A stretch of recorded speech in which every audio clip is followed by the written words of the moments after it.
নমস্কাৰ, মই মজিদ। বন্ধুসকল, পলকতে চাওক আজি সন্ধিয়াৰ 7টা গুৰুত্বপূৰ্ণ খবৰ। প্ৰথমটো খবৰ, মিয়াৰ বাবে অসমত একেলগে থাকিব লাগিব অসমীয়া আৰু বিহাৰী। অসমীয়া বিহাৰী বেলেগ বেলেগ হ'লে মিয়াই অস্থিৰ কৰিব অসম। গুৱাহাটীৰ আৰ্যনগৰৰ ঘটনাক লৈ এই মন্তব্য ৰাজ্যিক বিজেপিৰ সভাপতি দিলীপ শইকীয়াৰ। মিয়াৰ বাবে অসমত একেলগে থাকিব লাগিব অসমীয়া আৰু বিহাৰী। অসমীয়া আৰু বিহাৰী বেলেগ বেলেগ হ'লে সুযোগ পাব মিয়াই। অসমীয়া বিহাৰী বেলেগ হ'লে মিয়াই অস্থিৰ কৰিব অসম। অসমীয়া আৰু বিহাৰী বেলেগ নহয়, সদায় এক হৈ আছে অসমীয়া আৰু বিহাৰী। অসমৰ সুখে দুখে থকা সকলো লোকেই অসমীয়া। সনাতনী পৰম্পৰাক শক্তিশালী কৰক অসমীয়া আৰু বিহাৰীয়ে। গুৱাহাটীৰ আৰ্যনগৰৰ ঘটনাক লৈ ৰাজ্যিক বিজেপিৰ সভাপতি দিলীপ শইকীয়াৰ এই মন্তব্য। আৰু দিলীপ শইকীয়াৰ এই মন্তব্যৰ পিছতে এতিয়া ৰাজ্যজুৰি তীব্ৰ প্ৰতিক্ৰিয়া। পৰৱৰ্তী খবৰ, ৰন্ধন গেছৰ চিলিণ্ডাৰক লৈ জৰুৰী খবৰ। ৰাজ সাহায্যৰ নিয়ম সলনি কৰিলে কেন্দ্ৰীয় চৰকাৰে। এতিয়াৰ পৰা বছৰি 9টা নহয়, মাত্ৰ 4টা গেছ চিলিণ্ডাৰতহে পাব ৰাজ সাহায্য। প্ৰধানমন্ত্ৰী উজ্জ্বলা যোজনাৰ হিতাধিকাৰীৰ ক্ষেত্ৰত প্ৰযোজ্য হ'ব এই নতুন নিয়ম। মধ্যপ্ৰাচ্যৰ অশান্তিৰ বাবে ভাৰতত বাঢ়িল ৰন্ধন গেছৰ চিন্তা। উজ্জ্বলা যোজনাৰ গ্ৰাহকলৈ নতুন খবৰ। ৰাজ সাহায্যৰ নিয়ম সলনি কৰিলে কেন্দ্ৰীয় চৰকাৰে। এতিয়াৰ পৰা 9টা নহয়, বছৰি মাত্ৰ 4টা গেছ চিলিণ্ডাৰতহে পাব ৰাজ সাহায্য। বছৰৰ প্ৰথম 4টা চিলিণ্ডাৰতহে গ্ৰাহকে পাব 300 টকাকৈ ৰাজ সাহায্য বা ছাবচিডি। কেৱল 4টা চিলিণ্ডাৰতে ৰাজ সাহায্য সীমিত কৰিলে চৰকাৰে। পূৰ্বতে 12টাৰ পৰা 9টা আৰু এতিয়া মাত্ৰ 4টালৈ হ্ৰাস কৰিলে ৰাজ সাহায্যযুক্ত চিলিণ্ডাৰ। উল্লেখযোগ্য যে মধ্যপ্ৰাচ্যৰ যুদ্ধৰ বাবে ভাৰতত ধাৰাবাহিকভাৱে হ্ৰাস পাইছে ৰাজ সাহায্যযুক্ত চিলিণ্ডাৰৰ সংখ্যা। পৰৱৰ্তী খবৰ, পিতা পুত্ৰৰ পবিত্ৰ সম্পৰ্কত পুনৰ কালিমা সানিলে কুলাংগাৰ পুত্ৰ ৰাজ চক্ৰৱৰ্তীয়ে। এইবাৰ জন্মদাতা পিতৃক হত্যা কৰিলে পুত্ৰ ৰাজ চক্ৰৱৰ্তীয়ে। পইচা নিদিয়াৰ বাবেই পিতৃক মৰিয়াই হত্যা কৰিলে পুত্ৰই। লংকাত সংঘটিত হৈছে এই জঘন্য ঘটনা, আৰু এই ঘটনা এতিয়া জোকাৰি গৈছে সমগ্ৰ ৰাজ্য। জন্মদাতা পিতৃৰ সৈতে এইবাৰ পুত্ৰই কৰিলে ভয়ংকৰ কাণ্ড। লংকাত সংঘটিত হ'ল মানৱ সমাজক লজ্জানত কৰা অতি জঘন্য তথা বৰ্বৰ হত্যাকাণ্ড। মদ যোৱাৰ পইচা নিদিয়াৰ বাবেই খঙত উপঙি নিজ পিতৃক ডিঙি টিপি হত্যা পাখাণ্ড পুত্ৰৰ। পিতৃৰ কৰুণ হত্যাকাণ্ডৰ খবৰে এতিয়া জোকাৰি গৈছে সমগ্ৰ অঞ্চল। ঘৰৰ ভিতৰতে সম্পৰ্কক কলংকিত কৰিলে পুত্ৰই। অতি নিৰ্মমভাৱে হত্যা কৰিলে পিতৃক। লংকা মাৰ্কেটিং বৰ্ডৰ প্ৰাক্তন চেয়াৰমেন আছিল পুত্ৰৰ হাতত প্ৰাণ হেৰুওৱা উত্তম চক্ৰৱৰ্তী। দীৰ্ঘদিন ধৰি মদ আৰু জোৱাৰ নিচাত ক্ৰমান্বয়ে ডুব গৈ আছিল পুত্ৰ ৰাজ চক্ৰৱৰ্তী। সুৰা আৰু জোৱা খেলিবলৈ পিতৃৰ ওচৰত টকাৰ জেদ ধৰিছিল পুত্ৰই। অনৈতিক কামত পইচা দিবলৈ অমান্তি হ'ল পিতৃ, আৰু তাৰ পিছতে খঙত অগ্নিশৰ্মা হৈ পৰিল কুপুত্ৰ ৰাজ চক্ৰৱৰ্তী আৰু অৱশেষত পিতৃৰ প্ৰাণ ল'লে। আৰু তাৰ পিছত নিজে লংকা আৰক্ষী থানাত উপস্থিত হৈ আত্মসমৰ্পণ কৰে কুলাংগাৰ পুত্ৰই।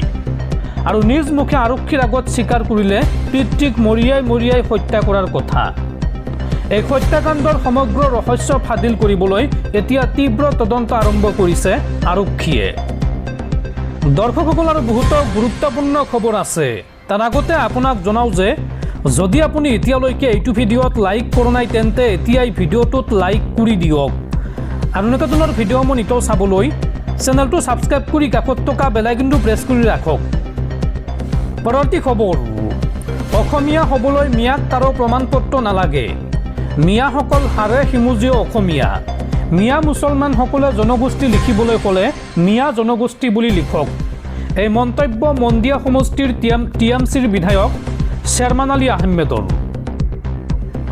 অসমীয়া হ'বলৈ মিয়াক কাৰো প্ৰমাণপত্ৰ নালাগে।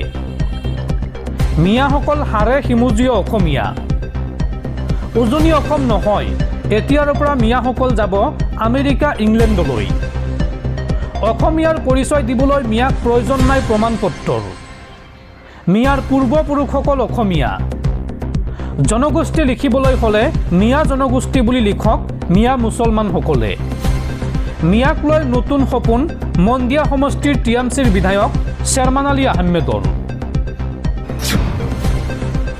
পৰৱৰ্তী খবৰ SBIত ওলাইছে হাজাৰ হাজাৰ চাকৰি ৰাজ্যৰ লাখ লাখ নিবনুৱা যুৱক যুৱতীলৈ ভাল খবৰ ভাৰতবৰ্ষৰ সৰ্ববৃহৎ পাব্লিক ছেক্টৰৰ বেংক SBI অৰ্থাৎ ষ্টেট বেংক অফ ইণ্ডিয়াত ওলাইছে হাজাৰ হাজাৰ চাকৰি SBIত চাকৰি ল'বলৈ এতিয়াই সাজু কৰক নথিপত্ৰ ভাৰতীয় ষ্টেট বেংকে এপ্ৰেণ্টিছ নিযুক্তি 2026ৰ বাবে আবেদনৰ সময়সীমা বৃদ্ধি কৰি দেশৰ সৰ্ববৃহৎ বেংকত কাম কৰিবলৈ আগ্ৰহী প্ৰাৰ্থীসকলক আবেদন দাখিল কৰিবলৈ অতিৰিক্ত সময় প্ৰদান কৰিছে যোগ্য প্ৰাৰ্থীসকলে SBIৰ অফিচিয়েল ৱেবছাইট www.sbi.co.in কেৰিয়াৰ্ছ বা https://sbi.bank.in/webcareers/current openings-ৰ জৰিয়তে 15 জুন 2026 লৈকে আবেদন কৰিব পাৰিব কিন্তু অনলাইন আবেদন কৰাৰ পূৰ্বে প্ৰাৰ্থীসকলে NAPS পৰ্টেল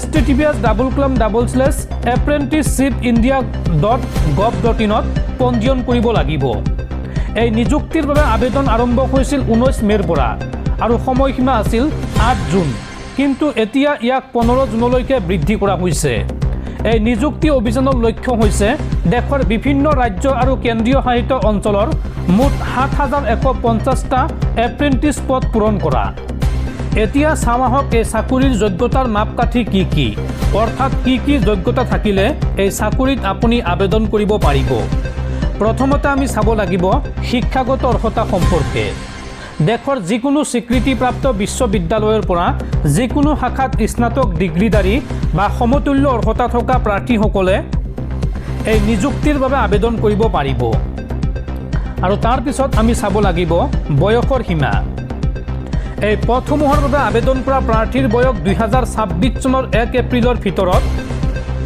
20ৰ পৰা 28 বছৰ বয়সৰ ভিতৰত হ'ব লাগিব প্ৰাৰ্থীগৰাকীৰ জন্ম 2006 চনৰ 1 এপ্ৰিলৰ ভিতৰত হ'ব লাগিব আৰু 1998 চনৰ 2 এপ্ৰিলৰ আগত হ'ব নালাগিব অৰ্থাৎ 2 এপ্ৰিলৰ পিছত বা ভিতৰত হ'ব লাগিব EWSৰ ক্ষেত্ৰত অৱশ্য অনুসূচিত জাতি SC অনুসূচিত জনজাতি ST অন্যান্য পিছপৰা শ্ৰেণী OBC আৰু নিৰ্দিষ্ট অক্ষমতা থকা ব্যক্তি PWBD শ্ৰেণীৰ প্ৰাৰ্থীসকলে বয়সৰ শিথিলতাৰ বাবে যোগ্য হ'ব এতিয়া চাওঁহক এই চাকৰিত বাছনি প্ৰক্ৰিয়া কেনেকৈ হ'ব এই নিযুক্তিৰ বাবে বাছনি প্ৰক্ৰিয়াত অনলাইন লিখিত পৰীক্ষা আৰু তাৰ পিছত স্থানীয় ভাষাত দক্ষতা পৰীক্ষা অন্তৰ্ভুক্ত কৰা হয় অনলাইন পৰীক্ষাত সাধাৰণ আৰু আৰ্থিক সজাগতা সাধাৰণ ইংৰাজী পৰিমাণগত যোগ্যতা যুক্তিৰ ক্ষমতা কম্পিউটাৰৰ যোগ্যতা আদি বিষয়ৰ প্ৰতি পৰীক্ষাৰ্থীৰ বুজাবুজিৰ মূল্যায়ন কৰা হ'ব অনলাইন পৰীক্ষাত উত্তীৰ্ণ হোৱা প্ৰাৰ্থীসকলে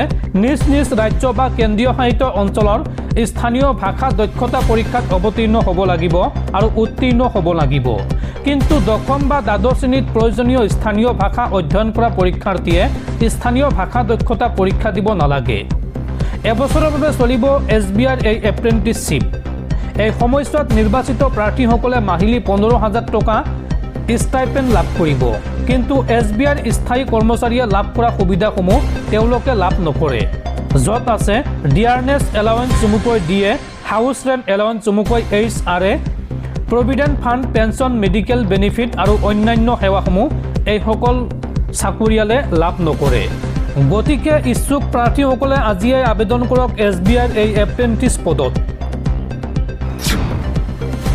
পৰৱৰ্তী খবৰ ৰাজ্যত পুনৰ ভয়ংকৰ ঘটনা বাংলাদেশীৰ সন্দেহত এইবাৰ ভাৰতীয় যুৱকৰ লগত সংঘটিত হ'ল ভয়ানক কাণ্ড দলবদ্ধ আক্ৰমণৰ বলি হ'ল ইমৰান হুছেইন নামৰ এজন মুছলমান যুৱক বাংলাদেশীৰ সন্দেহত এইবাৰ ভাৰতীয় যুৱকৰ লগত সংঘটিত হ'ল ভয়ানক কাণ্ড দলবদ্ধ আক্ৰমণৰ বলি হ'ল ইমৰান হুছেইন নামৰ এজন মুছলমান যুৱক বাংলাদেশী বুলি যুৱকজনক প্ৰহাৰ কৰে একাংশ উত্তেজিত লোকে কাটিগড়াৰ সৈয়দপুৰত সংঘটিত হৈছে এই জঘন্য কাণ্ড বজাৰৰ পৰা ঘৰলৈ যোৱা পথত এটা দলে বাংলাদেশী আখ্যা দি মাৰধৰ কৰে ইমৰানক আৰু যুৱকজনৰ চিঞৰ বাখৰত ঘটনাস্থলীত উপস্থিত হয় BSFৰ এটা দল আৰু BSF অহাৰ উমান পাই আক্ৰমণকাৰীয়ে পলায়ন কৰে ঘটনাস্থলীৰ পৰা আৰু বৰ্তমান সংকটজনক অৱস্থাত SMCHত ভৰ্তি হৈ আছে এই যুৱকজন। পৰৱৰ্তী খবৰ, উচ্চতম ন্যায়ালয়ৰ গুৰুত্বপূৰ্ণ ৰায়দান। বিবাহ বহিৰ্ভূত দুই প্ৰাপ্তবয়স্কৰ সহমতৰ শাৰীৰিক সম্বন্ধ চৰিত্ৰ দুখ হ'ব নোৱাৰে। চাকৰিৰ কাৰণে নেতিবাচক চৰিত্ৰৰ প্ৰমাণপত্ৰ প্ৰদানৰ এইটো কাৰণ হ'ব নোৱাৰে। তেলেংগানা আৰক্ষীৰ নিযুক্তি সম্বন্ধীয় এক গোচৰত এই ৰায়দান দেশৰ সৰ্বোচ্চ ন্যায়ালয়ৰ।